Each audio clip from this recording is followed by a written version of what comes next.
Hello everyone, and welcome to my first video of 2023, and today we're taking a look at a Genshin tier list. However, it is not my tier list, it is GenshinLab.com's tier list. I don't know how they decided to place what characters where, but it just says Wanderer in particular. They just said predicted to be an SS tier character from the current known data. I don't understand what that means, the current known data, like because a lot of people pulled for him or anyways. Let's take a look at the list, but before we do, I'm gonna preface this by saying, first of all, this is not my tier list. I did not make this. This is not my website. So if there is a character here that you disagree with being in whatever tier, feel free to comment, but there's no need to attack me. I didn't make this, okay?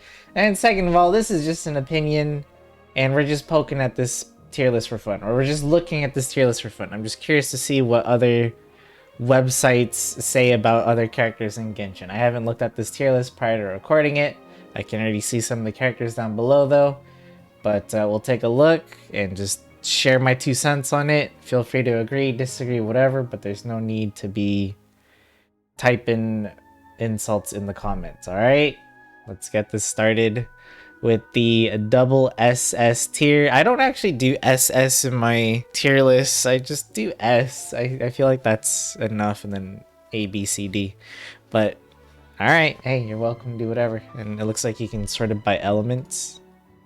We'll just leave it at Primogem so you can see everybody. Now let's look at what they have in SS first. So they have Wanderer here, which is very interesting to me.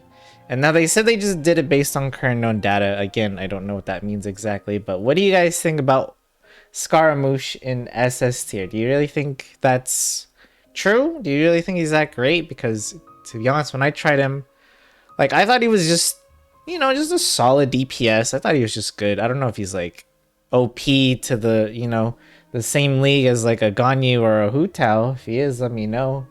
And this is assuming C0, right? If you say like, oh yeah, Wanderer is strong, but mine has a refinement 5 weapon in C6 or whatever, then I don't know. I think that kind of changes things a bit. Anyways, we got Nahida in up here as well. I agree with that placement. Nahida is a really great character and unit, and so many teams work with her. It's great. Nilo, understandable. Her team is, I want to say her team is probably the strongest team in Genshin Impact. Her Bloom team, very, very strong. Yelan, of course, very strong, either main DPS or off-field DPS, your choice.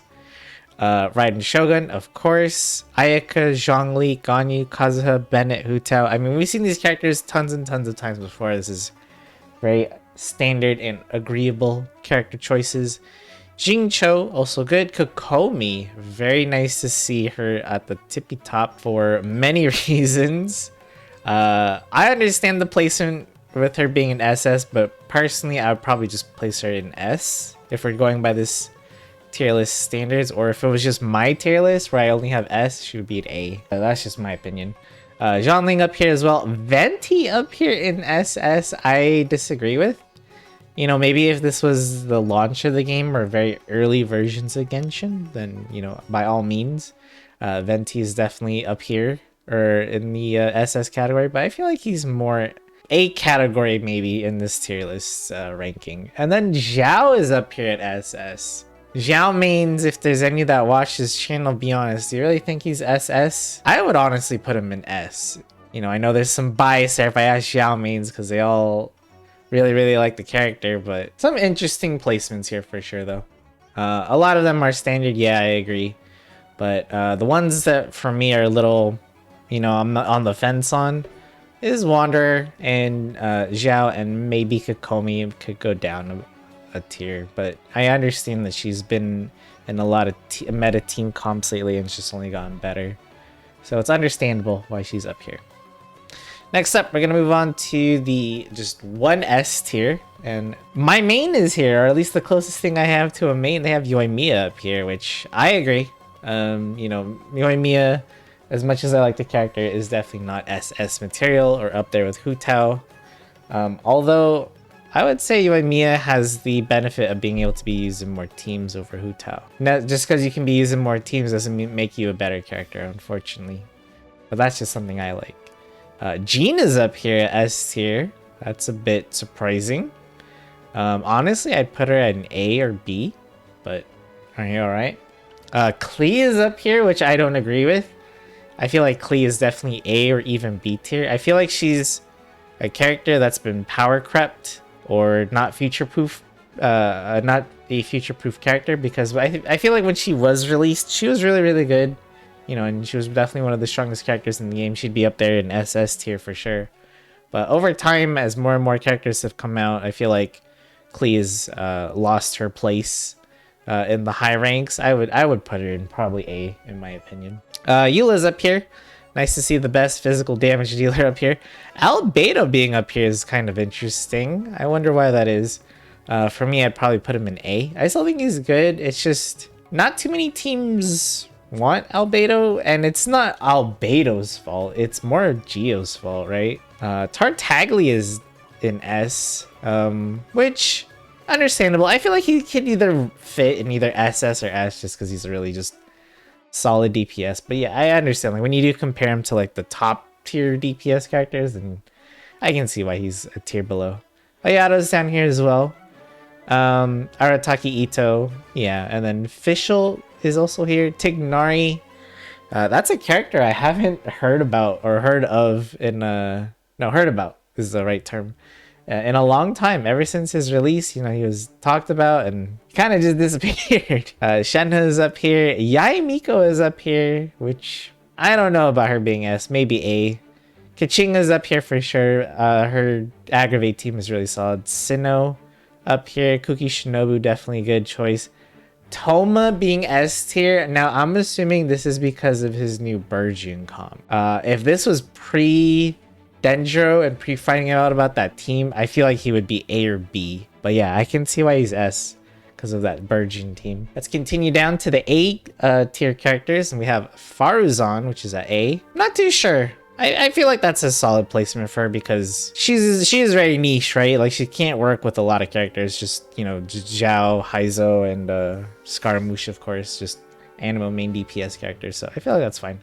Layla is in A. Now that is very interesting to me. I know her shield is very solid, but I'm not sure what else she provides to some teams there. I'm very curious to see what kind of teams people are running her in.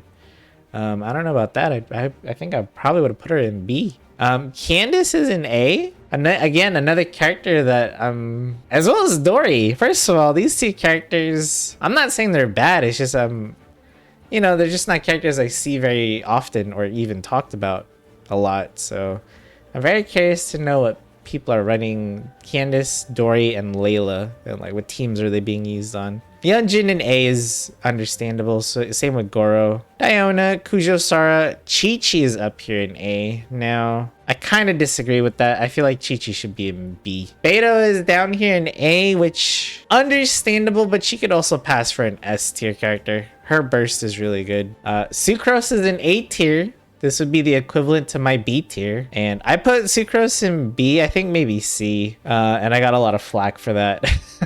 I don't know, my opinion is unchanged about Sucrose. I think she's a very solid character that can use a lot of teams than Venti. I don't think Venti should be up there anymore.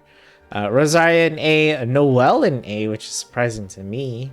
But I suppose it makes sense because she is the jack of all trades but master of none. So yeah, I think A suits her. Yanfei in A, I would agree with that. Mona in A. I feel like Mona could also fit in tier S. I'm surprised to see Diluc down here. I think he's S, at least. I don't think he's, well, like it, either or, I guess. Kali's also in A, as well as Traveler Dendro. I would put Kali in B and leave or either Kali goes down one tier and Traveler stays, or Kali stays at A tier and Traveler goes up. Because I think Traveler Dendro is a lot better than, I wouldn't say they're the same. I would prefer Traveler Dendro over Kali. And then also, lastly, we have Heizo in A, which I think is fair. He's a solid DPS, but gets outclassed by his other Animo brethren and just other DPS in general, but he's still a solid character. All right, let's look at the B tier. We have Razor. That's a surprise. Razor's up here in B tier. Barbara as well.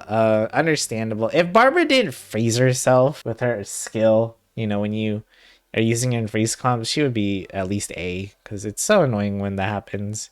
So I just don't use her. And that's also why Kokomi is preferred. Alloy's up here in B. I disagree. I don't see how Alloy is better than anybody when she doesn't even have constellations and a very mediocre kit. Alloy would probably be in B if she had constellations, but no. Sayu is also down here, which is kind of disappointing. I think Sayu should be a little bit higher, at least A. Not S, but yeah, I think Sayu should at least be A. Geo Traveler, I think is fine. Changyu down here makes sense. And then on the bottom, we have all 4 story characters, so that includes Lisa, Amber, and Kea, and then Traveler. Both Electro and Animo are considered the worst. Animo I can see being down here, yeah. I'm surprised Ningguang is here. I would put Ningguang a tier up because she's still good. At least better than the characters here. I would swap Ningguang with Alloy in this tier list. But yeah, Jin Yan's also down here. I don't think Kea is that bad though. I think Kea should be at least B. Or Lisa. And then Amber, I'm not sure why she's down here either. I really want to test her Bear and Bunny build, but because I don't have the weapons and the, you know, I still need to farm a Crimson Witch set. It's gonna take me a while so I can actually test it for myself to see how good it feels. Because I feel like if you had a really good Bear and Bunny optimized team / build, then I think Amber can at least pass for a B. Lisa's also really good as an off-field DPS or a Electro Applicator. I don't think she's C, but I understand why she's low, just because most people prefer to use Fischl or other Electro off-field DPS these days, like Yaimiko as well, another good example. But Kea I also think is really good.